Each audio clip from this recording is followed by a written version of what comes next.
Okay, hello and welcome to the ASCP Building Bridges Across the Laboratory Community series. I am Allie Brown. I'm the Chief Medical Officer at ASCP. And Rodney, you want to go ahead and introduce yourself? Sure, I'm Rodney Rohde. I'm with Texas State University and involved with ASCP as well. Well, on behalf of ASCP, Rodney and I would like to welcome you all to the inaugural session of the Building Bridges Across the Laboratory Community series. This series is being launched in collaboration with the CDC as a part of the One Lab initiative, with the goal of building bridges between laboratory communities in order to collaboratively and more effectively tackle public health emergency responses and laboratory workforce challenges.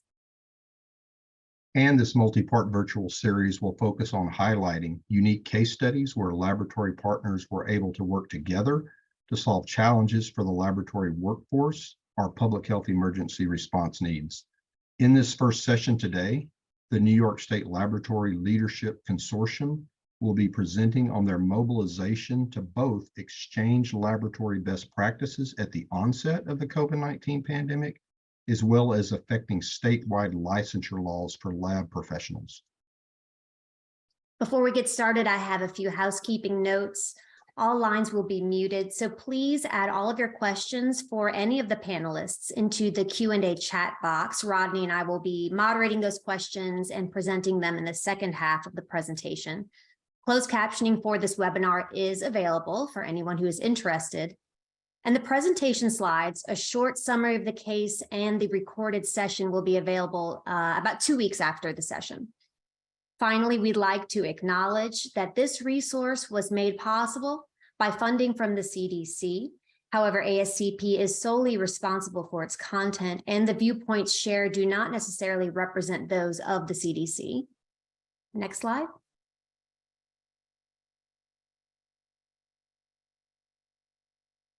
There you have it.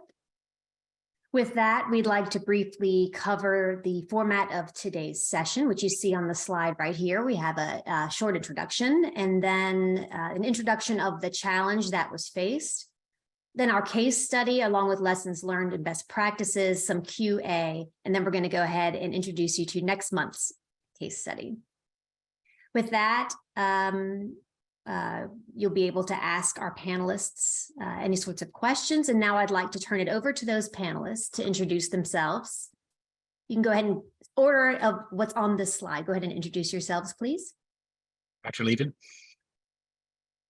Hi, I'm Dr. Jenny Libyan. I'm Associate Professor and Chair of the Department of Pathology at Downstate Health Sciences University in Brooklyn, New York.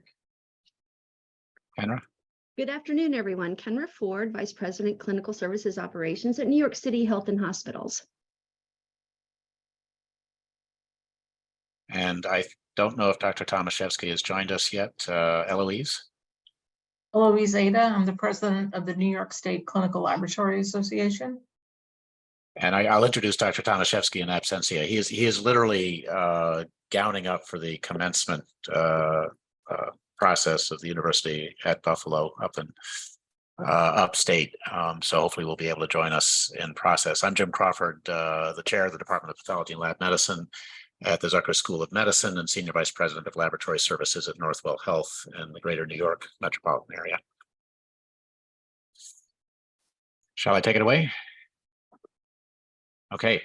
The problem. So I'm Jim Crawford, and this is a New York Times map from April 24th, 2020. All of us experienced one of the most extraordinary sequences in our professional careers in March and April and following of 2020. And for us in New York, there was this big red blob that was had descended upon us.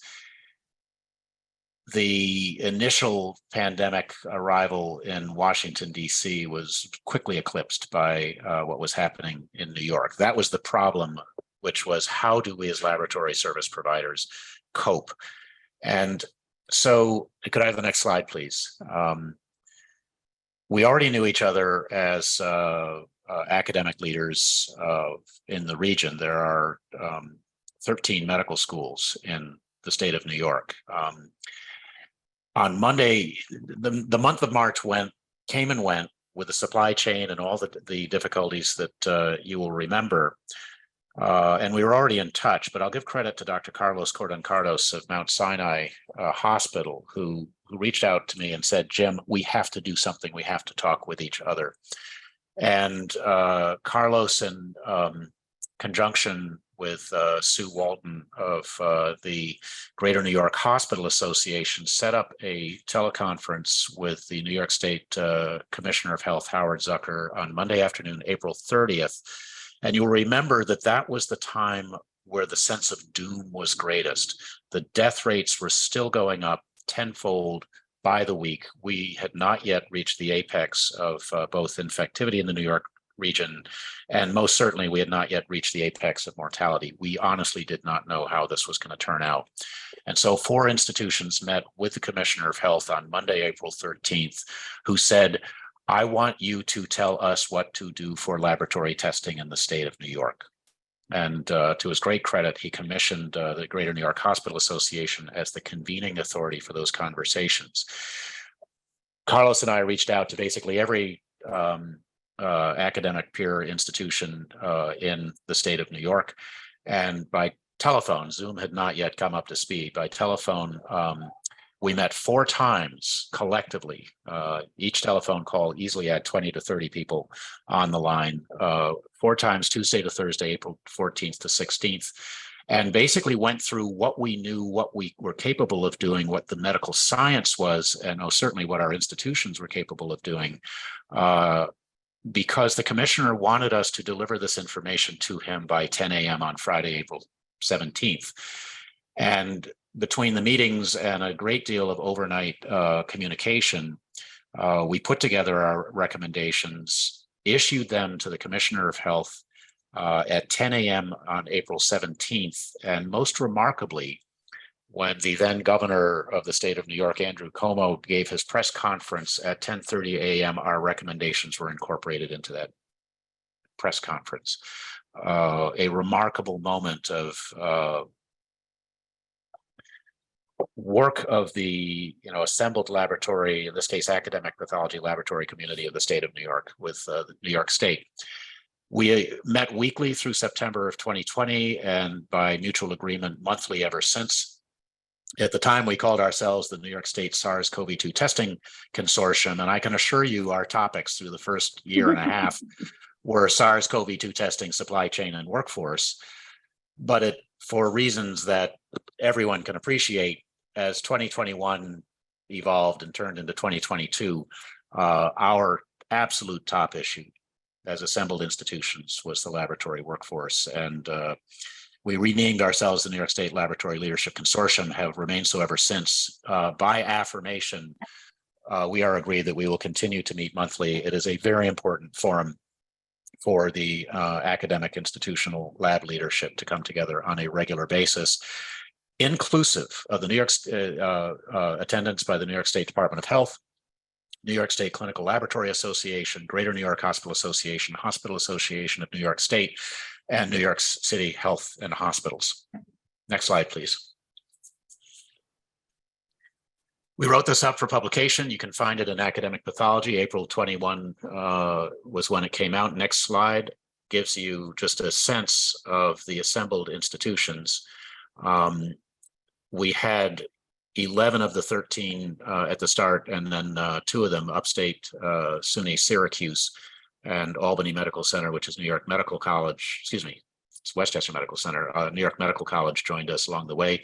You can appreciate that we had bi-directional communications, both in our formal discussions, but also in between, with New York State Department of Health, a remarkable collaborative in its own right, which through the Delta and Omicron sequence, about 18 months, the New York City Department of Health and Mental Hygiene Genomics Collaborative, and the more recently formed New York City Pandemic Response Institute, whose top priority is healthcare workforce. Next slide, please. The question, there are 2, yeah, there we go. There are 2 questions. What's the value and how does this work? Let's go over the value of a statewide consortium. And we lived this. A pandemic is first and foremost a regional event. The response of the medical and societal communities is regional. The regional community benefits from the communication and collaboration that can occur between stakeholders and constituents. And this consortium empowered, very importantly, bidirectional communication and advocacy with the state. We were able to inform civic authorities, both in New York City as well as the state, inclusive of the New York State Public Health Laboratory Wadsworth Center, about our issues, our expertise. There was tremendous sharing of expertise between the New York State Department of Health and this consortium. We were able to inform discussion at the state and city level with regards to policies and orders. And this was communication about best practices, lessons learned. We were helping each other. I think most importantly, this consortium was for each other. And our panelists can comment on that during the discussion period. Our deliverables were, the consortium was empowerment to us to deal with problems at the local institutional level, to advocate as a regional laboratory community, not just at the state, but also at the national level. Empowerment, very importantly, to inform our local institutional leadership, our CEOs, our deans, our operating officers about what was going on in peer institutions around the state. Because the CEOs and deans had their own meetings with the governor's council, and we were able to inform them of what was going on at ground level in their institutions. And lastly, our ability to inform local institutional leadership for what was going on so that they could advocate in their own right. A key point right from the very start, this is not a trade organization, it is a peer group. Next slide. So how did this work? And this was a question I was very specifically asked for this webinar. Could we have the next slide? No, back up. How did this happen? And thank you, right? We're in the right spot. What are the best practices? The genesis was reaching out to one another at a time of unprecedented need, and the commissioning of this regional effort by the New York State Commissioner of Health. The mechanics from the outset was to have a secretariat. I volunteered, so how I came to be the moderator of this, which was moderate and do the secretariat of function, which is a gathering point for all information. Meetings were scheduled, agendas were posted beforehand so that every institution would know who they needed to have on the line when we had our meetings. This is an institutional participation with delegates attending in accordance with the agenda. Minutes are faithfully kept, very important for any group of this nature. Recruitment of speakers, discussants for topics that are important, and pre-planning with those speakers and discussants beforehand up to and including rehearsal. This forum was a safe harbor with the Greater New York Hospital Association and New York State Clinical Laboratory Association, especially for interaction with this community of laboratory leadership, for their advocacy, and also Greater New York Hospital Association was the safe harbor for surveys so that we would stay clear of being a trade organization. And very importantly, Greater New York and NYSCLA were empowered in their own right for their advocacy and bidirectional communication with state agencies and all the way up to the state assembly. Membership, as stated, open institutional delegations relevant to the posted agenda. And what our members have repeatedly verified is it is a standing forward forum for bringing forward topics of immediate relevance, most recently Ebola and Mpox fire drills, updates on advocacy topics. Right now, it's the ongoing saga of the New York State budget, FDA rules and regulations, end of the public health emergency. These are all fair game. We will continue to advocate on major state level issues, and it helps us in our own programmatic efforts as a consortium. Next slide, please.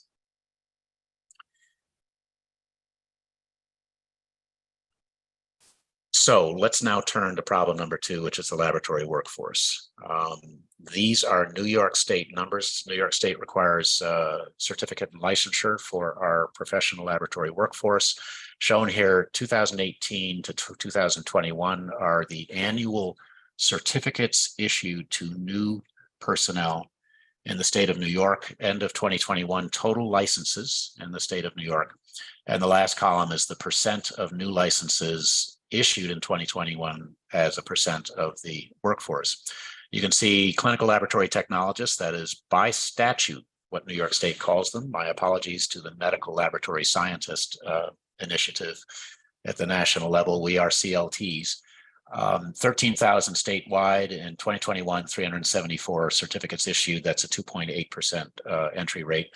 Cytotechnologist, 2021 10 new certificates were issued. In 2022, not shown, there were 6. A total of 570 cytotechnologists, a 1.8% pipeline. Clinical laboratory technician, 106 in 21 against a workforce of just shy of 1,900. That's a 5.6 replacement rate for a very small workforce. And certified histotechnician, you'll hear more about that in a moment. For a state of 17 million citizens, end of 2021, there were only 352 new licenses. Only 352 licensed histotechnologists in the state of New York. Although in 2021, 33 new certificates were issued. So it kind of looks good, and we got a 9.4% replacement rate, but it's to me a staggeringly small histotechnologist workforce. Quite honestly, I thought I had the 2022 numbers in the slide deck that we're presenting. We actually had 40 new histotechnicians certified in 2022, but we had about the equal number leave. So we came at the end of the year with 360 total licenses. If you look at the numbers at the right, it is estimated that we're going to need a replacement rate between 5 to 10% per year to meet current need. And a Greater New York Hospital Association survey of our institutional members indicate that we have a 12% shortfall in staffing for our clinical laboratories. These pipeline numbers will not meet our need. And by the same token, the institutions of this consortium, which represent maybe 20% of all employed positions in the state of New York, would consume the entire graduating class of 2021 and 2022 and leave no one for the rest of the state. It is a problem. Next slide, please. So what are we going to do about it? I'm going to attempt to, here we are. Let's go to the next slide. By state, this is my own spelunking through publicly available information. 2021 total licenses in a variety of states against the 2020 state population census. Far right column, my calculation, licenses of medical laboratory technologies, just MLS by state. California, 66 per 100,000, New York, 67, state I used to be in, Florida, 122. I can't tell you what the right number is, but I do know that New York is a low number relative to our peers in other states. Next slide, please.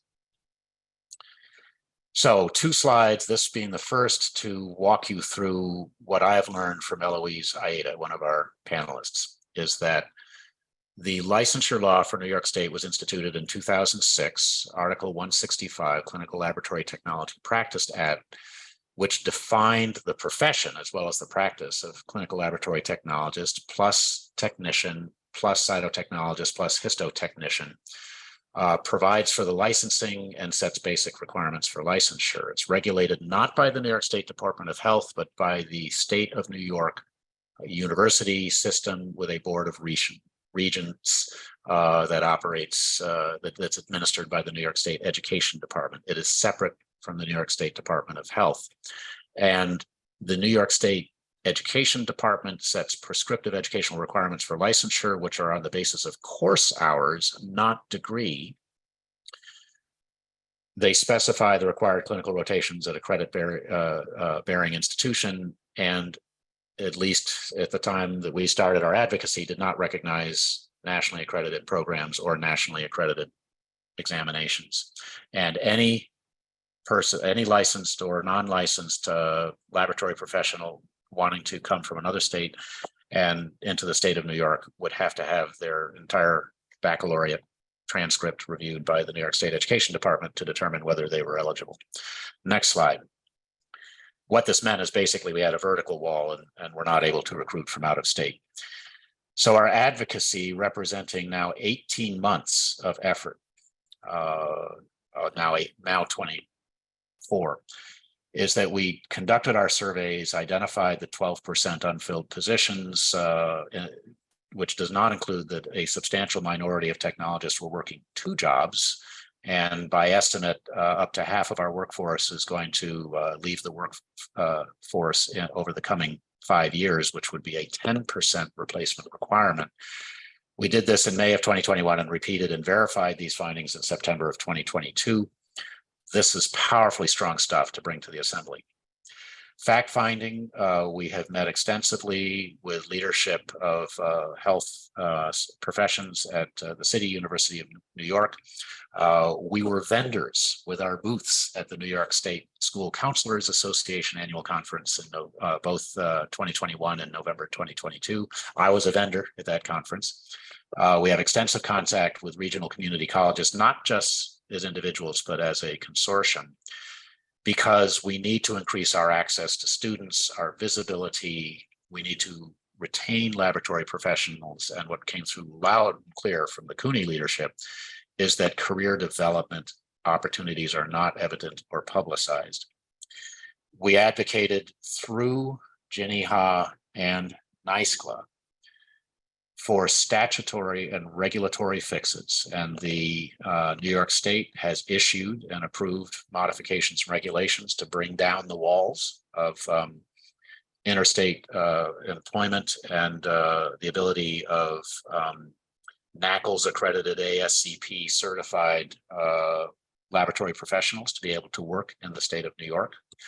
We were successfully advocated for S-2070, New York State Assembly statute, that fixed the statutory issues, including creating the profession of histotechnologist, which allows someone to act as supervisor. A histotechnician cannot be a supervisor. And we are continuing to advocate with the New York State Education Department for implementation of the statutory changes and creating such thing, among other things, creating the profession of histotechnologist. Next slide, please. The fix I've already mentioned, the lab cleanup bill and updated regulations. We can go through those in more detail if people want to hear, especially from Dr. Eloise Aida. But bottom line, licensure process has been streamlined and shortened, and therefore our pool of qualified candidates has been greatly expanded, and we have a clear pipeline that we can put in front of students now and adult learners. Next slide, please. And again, we can elaborate on this during the Q&A as requested. So the takeaway lessons for this consortium: pandemic. We worked with public health authorities and policymakers. We were a constant advocate, both regionally and nationally, that diagnostic laboratories are a national asset for public health emergencies. I think this was underappreciated during COVID. That integrated health systems are a critical source of harmonized data to inform public policy. That academic health systems are a primary source of discovery and investigation. And this was part of our recommendations to the governor on April 17th, 2020. And that support of our laboratory workforce is the most critical factor for the ability to get through a pandemic. Supply chain is a close second. Through the following time, now 3 years and counting, that in order to have a laboratory workforce, we work with public health authorities and policymakers. This consortium gives us a voice. We provided critical data for policy and for advocacy. And something that I continue to press is the fact that we have a brand presence in the educational marketplace with the New York State School Counselors Association, with the community colleges, with the New York State New York City Pandemic Response Institute. Take the assembled brands of the 12 academic institutions in the state of New York and represent ourselves, both to our stakeholders and policymakers, but also to our students. And what a great profession this could be. I think that's the last slide. Let's see what we close with. Unfinished business. This is the last slide. We must continue to advocate for successful follow through on the statutory and regulatory fixes. We're making good progress. This is an excellent working relationship through Greater New York and NYSCLA with the state, that we are now seeking quantifiable realized results to bring adult learners into this profession, to enhance baccalaureate program recruitment, such as through the City University of New York, and upstate as well, to have visibility to high school and middle school populations and their parents, and visibility to all the counselors who advise them, to have advocacy that is never ending. And I want to commend the unsung heroes who do this, including partnerships necessary for such advocacy. And again, to bring forward the collective brand of our consortium institutions. Our moment is now. Let's do it, both in public health and public policy. That's my last slide, and I look forward to our conversation. And the drum I'm beating is recruiting to the laboratory profession is our responsibility. No one else is going to do it for us. Thank you so much, Dr. Crawford, for those really great points. I actually applaud you and congratulate you and the entire consortium. As someone who's worked across public health and the medical laboratory profession for over 30 years now, you know, this is a drum we have continued to beat with respect to workforce and visibility. And there's no time like the present, as this pandemic has showed us. So I applaud all of you in your efforts for this consortium and your ongoing efforts in that area.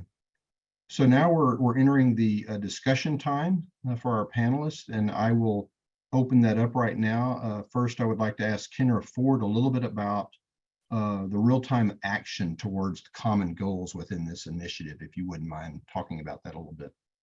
Sure, and thanks for the opportunity. So glad to be here.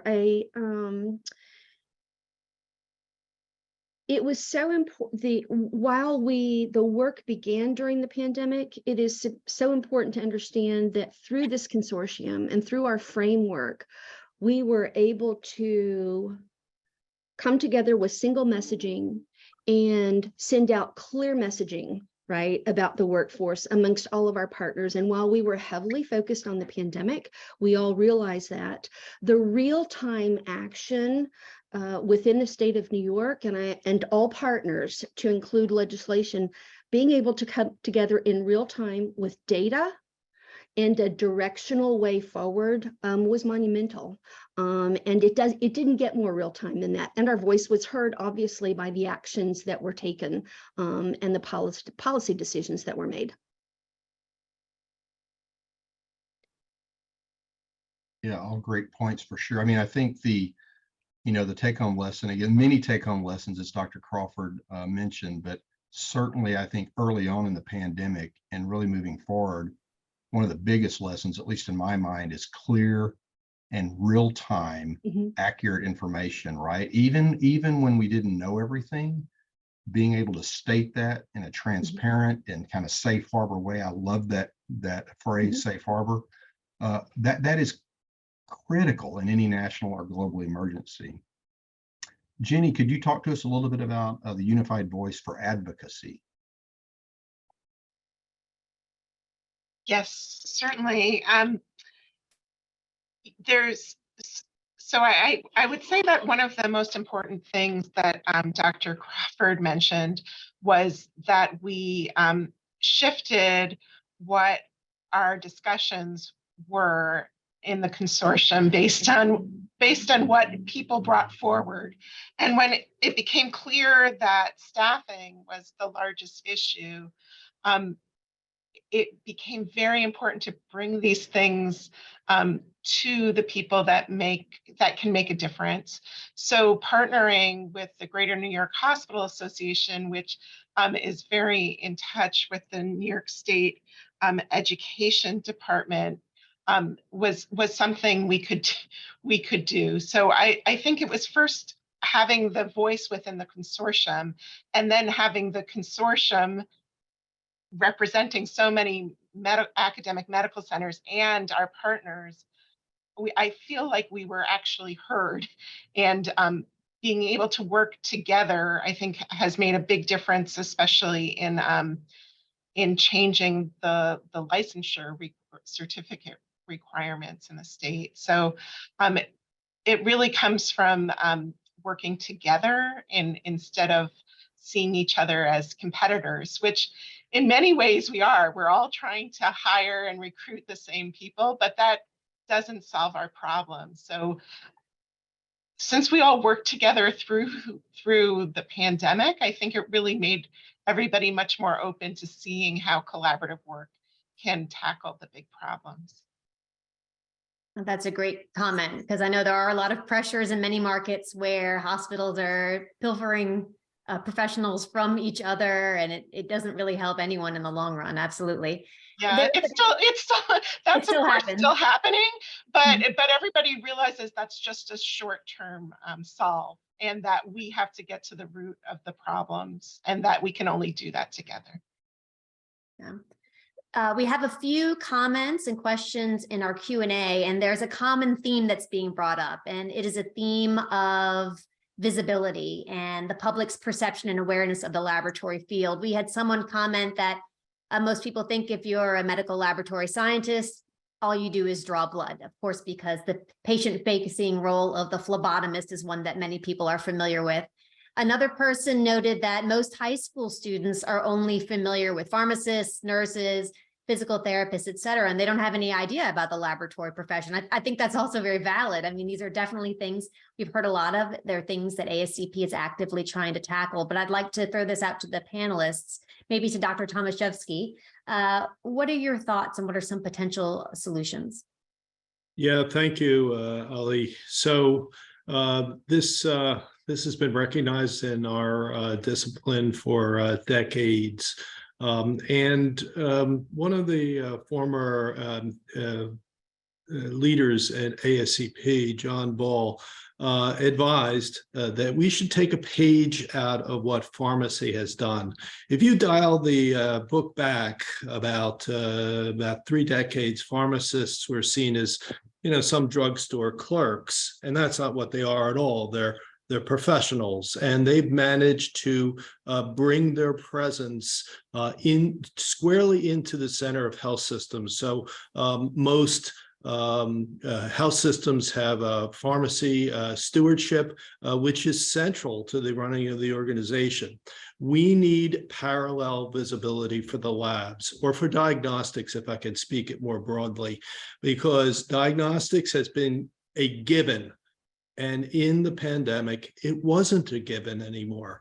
We couldn't get a test out. And we came together to get these tests done, cobbling the resources together in this consortium. And I want to thank Dr. Crawford for leading this consortium, was a great example of pulling in one direction. We have to pull in one direction to create our visibility at every level that we possibly can. So we need standing committees on diagnostic stewardship and utilization inside of every health system, and we need to be leaders of that with radiology. We need that same visibility in the STEM world. We need a huge focus at the baccalaureate level, where we bring students from, I'm a biology student, I don't know what to do with it, and I'm in my 2nd year. We need to grab those students. I'll tell you, my impression of this workforce shortage is it's only gotten worse post-pandemic, because the volumes are back, and it's a literal disaster in Western New York. We are 15% underwater with our base staffing. So I think we have to work at all these different levels, but I would say that we should take a large look at what the pharmacists did successfully. Yeah, amen and preach, sir. What a great answer, right? I mean, I've always, again, in this space of the workforce issue, have been dealing with this for over 30 years, and it's not just a COVID pandemic issue, as you so accurately stated. It's really a hands on all deck, especially now that we have free agency with travelers. We're seeing, I mean, my own alumni from Texas State. So part of the problem, right, is that they have financial debt, loan debt. Why wouldn't they leave Texas for $75 an hour and a $20K signing bonus in another state? I mean, I would do it. So we have to hit the root of the problem, as Jenny was talking about. I think this is an ongoing issue. I would love to hear from Eloise about the licensure piece and some of that at the local level, and kind of your experiences in those areas. Sure. For anybody on the call that's not aware of it, New York State has the most stringent licensure requirements. There are actually only 11 states in the country that require licensure for laboratory personnel. New York is by far the most restrictive. California appears to be restrictive, but because they have an additional test, but that test is really only about California law for a laboratory. And the other states that are that license laboratory workers, really you just have to be a graduate of a medical technology program, and for the most part pass an ASCP certification test, and you'll be eligible for a license in most of those other states, and sometimes not even that. It can be a college degree with experience. So the laboratory cleanup bill that we got passed last year really went to address the restrictive nature of the requirements for licensure in New York. And now, as a result of all of our efforts and a lot of lobbying in Albany, the regulations are being rewritten so that a graduate of a NACLS accredited program who passes an ASCP certification will also automatically be eligible for New York State licensure. In the past, as Dr. Crawford had mentioned, if you weren't a graduate of an in-state program, and as simple as you went to school in New Jersey and you want to work in New York, you had to submit all of your transcripts for the program that you graduated from, your clinical rotation hours, and someone in the Department of Education had to review all of those line by line. They had to look at the number of credits. Sometimes the syllabus was required to show what was actually taught in the class. So now, fortunately, a graduate from a NACLS accredited program, immediately we know all of the educational requirements are fulfilled. And once the ASCP certification exam has been passed, then we have no doubt at all that we'll be able to license these individuals and actually hire them quickly. In the past, we were hesitant to hire people because we weren't actually sure if they would pass muster and get the license. So, if we waited, that person got a job in a different state where it wasn't that much of an issue. I wanted to, if you don't mind, Rodney, just add a little bit to what John was saying about the fact that our professions are not well known. We are really, from the New York State Clinical Lab Association, we are really focusing this year, and Dr. Crawford and his team and a few of other of us were at the New York State School Counselors Association meeting in November. That's actually the second one I went to. And it was amazing to me, a couple of things. First of all, the counselors had no idea about laboratory science. They didn't know anything about lab. We're not patient forward. We're always behind the scenes. So it's not surprising that people don't know about our profession. But it is disappointing, and that's up to us, as Jim says. It's our problem. We have to fix it. So we continue to go to the School Counselors Association meeting. We're trying to fan out and maybe cover a couple of states, not just New York. The other thing is we've actually been going to career days at various schools, and I was very surprised to learn that the target audience for our discussion are 7th graders. So if you can imagine that a 12-year-old, you have to talk to a 12-year-old about working in laboratory medicine. And how do you get them engaged? How do you explain to them what it is that we do on a daily basis, how important our work is? So it was a little bit surprising to me. We're working our way through it. We try to get better with every presentation that we make. But by the time kids hit 7th grade, and I asked the students that we were talking to, what do you want to be when you grow up? Every single one of them had an answer. And unfortunately, none of them was laboratory science. Hopefully, by the end of the day, they'll have changed their mind. But anyway, we need to do a lot in terms of promoting our profession. Absolutely, can't agree with you more. I know everyone on the panel agrees. And I would like to point out that ASCP, along with a large national coalition now, is looking at workforce issues in their blueprint for action. And we are absolutely targeting, really all grade levels. And I can speak to you, Eloise, as a program director and chair, that dealing with students wanting to go to New York, that was always an issue. And it was even a burden on program directors to try to produce that information. So I can't tell you how much I appreciate that initiative to break down those hurdles. Really appreciate it. And it is interesting. We have to continue to target all age groups, even early college, community college, older professionals. I had a micro degree. That's my story. I backdoored the profession when I went to work in public health and learned about these amazing major.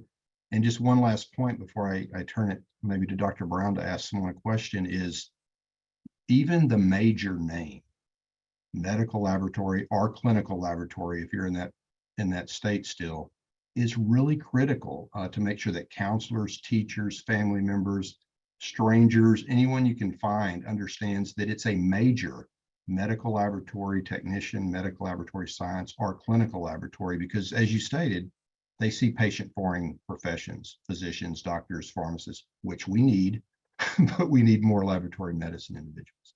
So I'll get off my soapbox now and see if Dr. Brown has a transition to another question.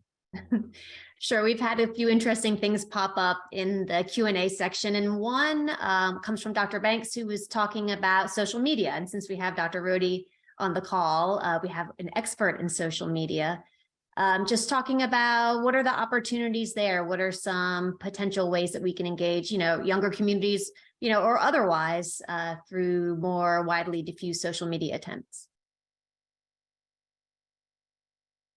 I'm not sure if that was directed at me or for the group. You're a pretty good person to start with that. Okay. And there are people on the panel, and I'm sure there are many in the participant list that are out there in different realms. I will tell you that 7 or 8 years ago, I had young teenagers and I was anti-social media for all reasons known. But my young children and my college students started telling me, look, you've got to have a presence if you want to recruit properly and retain properly. So I stuck a toe in that water and have continued to move in that realm. And I will mention for those out there that there are absolutely lanes to get into. You can check out, ASCP, ASCLS, ASM, AABB, just the list goes on and on. Histotechnologists, they're out there doing this thing.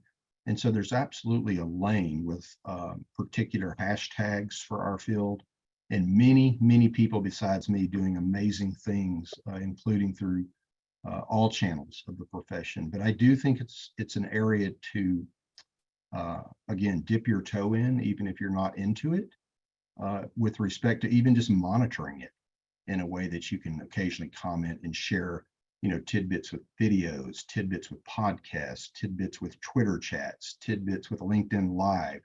LinkedIn is a great place to start because it's a professional platform. If you're not interested in some of the other content out there, it's where I started, and I still utilize it greatly for networking and communication. So if you're a program director, if you're a professional, really work with your institution to think about a platform and get that support. Again, ASCP and other entities are wonderful to support you in that realm, as well as CDC on the public health side. So I can't say enough about the importance of that with our, not just the younger generation, but others that are really active there.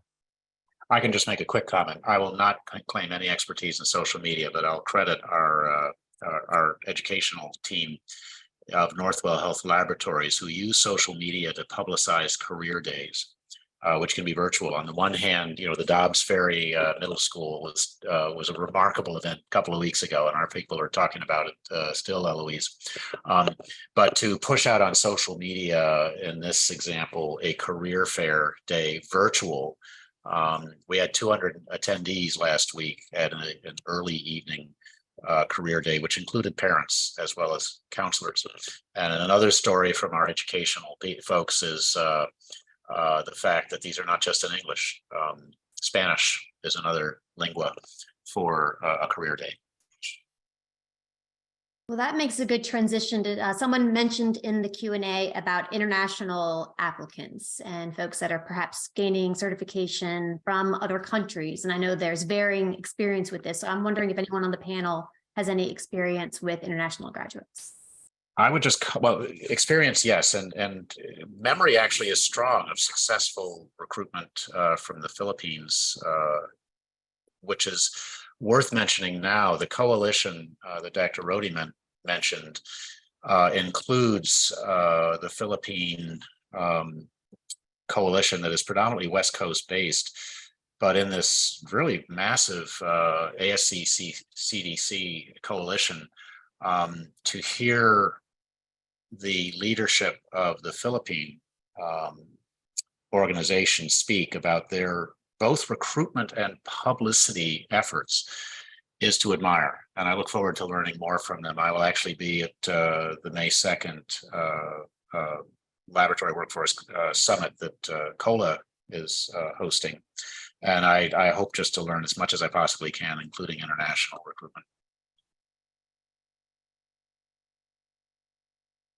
Yeah, I mean, absolutely. The international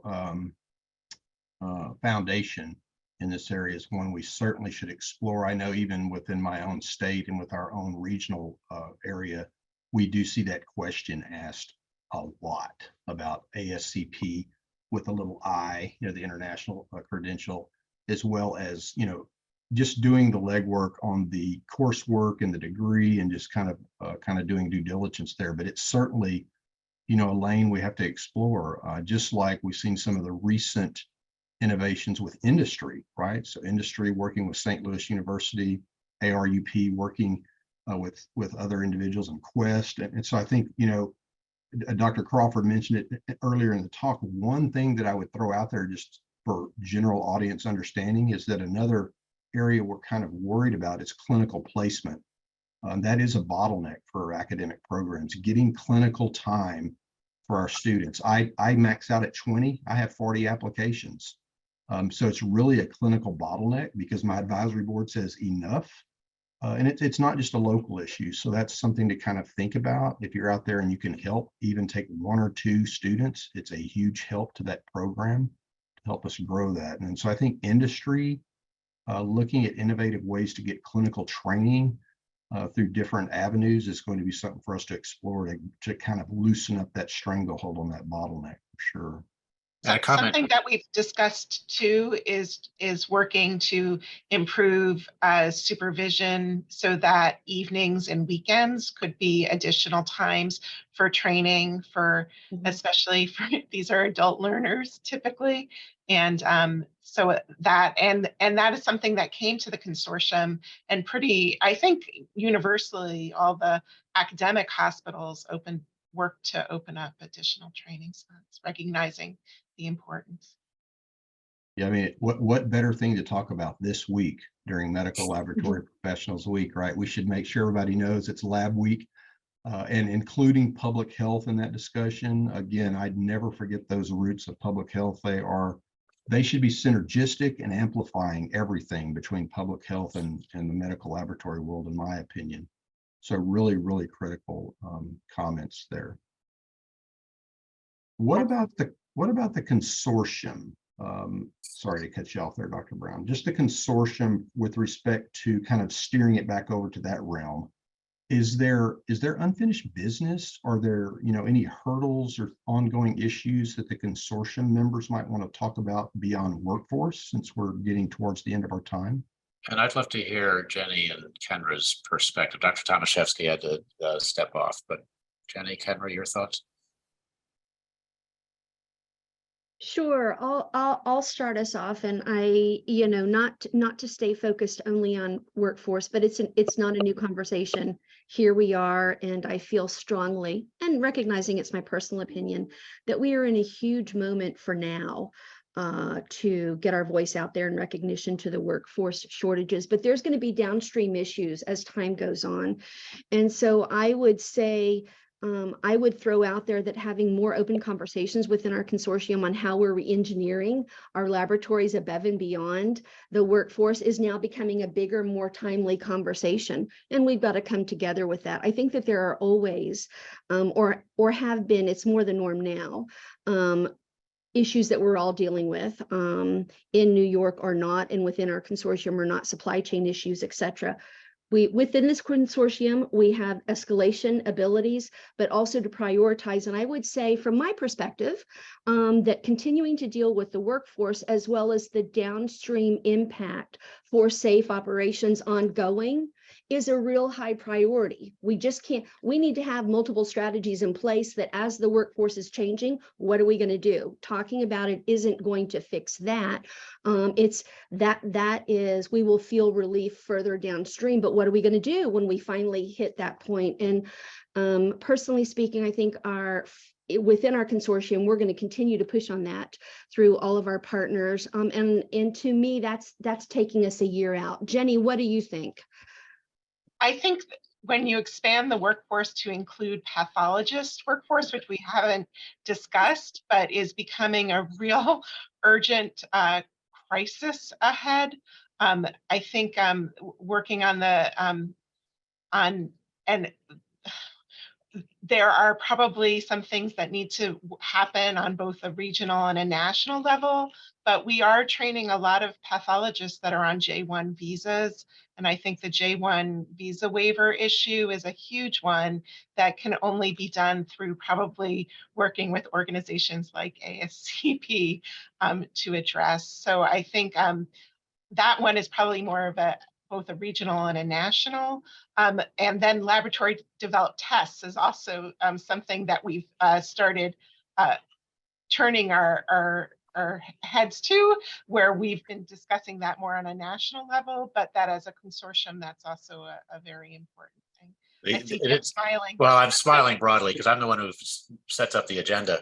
It has been observed that it took a pandemic to bring the New York institutions together. We really, really enjoy working together. I'd love to hear Eloise's take on the unfinished business of the consortium. Mind you, I'm acting in my secretarial moderator function. I'm taking notes here. Well, there's a lot going on on a national level, not just on a state level. I think that I won't say that we've got all of our issues addressed on a state level. We certainly have a ways to go. But I think on a national level, when we talk about LDTs, when we talk about the possibility of FDA reviewing or validation packages and going through FDA approval for a laboratory developed test, that is a hurdle that I can't even imagine how long that will take us to be able to get past that. And unfortunately, the FDA is on top of it. This is something that's been talked about for the last 2-3 decades, and FDA has kind of ignored it for a very long time. But at the most recent ACLA meeting, FDA was there, and they said they're starting to work on guidelines for laboratory developed tests. So it is coming, unfortunately, fast. So you just saw a little meeting of our consortium in progress. And we've been also talking about leadership development. I think that's the other thing. So especially for the medical laboratory technologists who will be our next laboratory leaders. Yeah, absolutely. As we kind of run out of time here, I knew this would happen, as any great webinar will show you. Obviously, tons of topics that could be taken as new webinars, right? So Debbie, more webinars, right, or more opportunities. And I would encourage the consortium as a group. Perhaps you've done this, but I would love to see this in more venues with respect to national presentations or other opportunities, because I think that is part of the process. You have started, I've always said this, Dr. Crawford, and this, is that unfortunately, nationally and statewide, many times it's a knee-jerk response to an emergency. I've dealt with that my whole public health career. We need ongoing funding, ongoing awareness, ongoing kicks in the pants. This can't just be when there's an emergency. And in many ways, Mpox was a nice early reminder of why you can't just forget. Even if you're tired, even if you're fatigued, you cannot forget this stuff. So I'll transition out of that. Thank you all. One closing comment. It has been said, sure, if you can get something done in New York, you can get it done anywhere. Absolutely. So want to transition now to this slide for next month's section. We will be featuring a case study from Dr. Juan Gomez right here from my own alma mater, Texas State University. He's actually in the Department of Physics, and we were able to work with them and the city of Austin to develop some of those issues around supply shortages. So we started using the 3D printing laboratory here at Texas State to look at producing some of those early nasal swabs. Just a really great example again, as many of you have talked about, of collaboration. Yeah, we look forward to hearing that. Dr. Crawford, I feel like we should be playing some outro music, playing New York, New York, but we want to encourage all of our attendees to continue engaging with your laboratory peers and staying up to date with cutting edge laboratory trainings through joining the One Lab network and signing up for access to CDC One Lab Reach. You'll see the QR codes here on the screen, allowing you to do so. It's a new learning management system that offers a centralized location for CDC's laboratory training materials. And with that, we just want to say thank you to everyone, and we look forward to seeing you on our upcoming webinar. And thank you for all of the questions. We'll try to address any questions that weren't able to be answered via the chat. Thank you so much.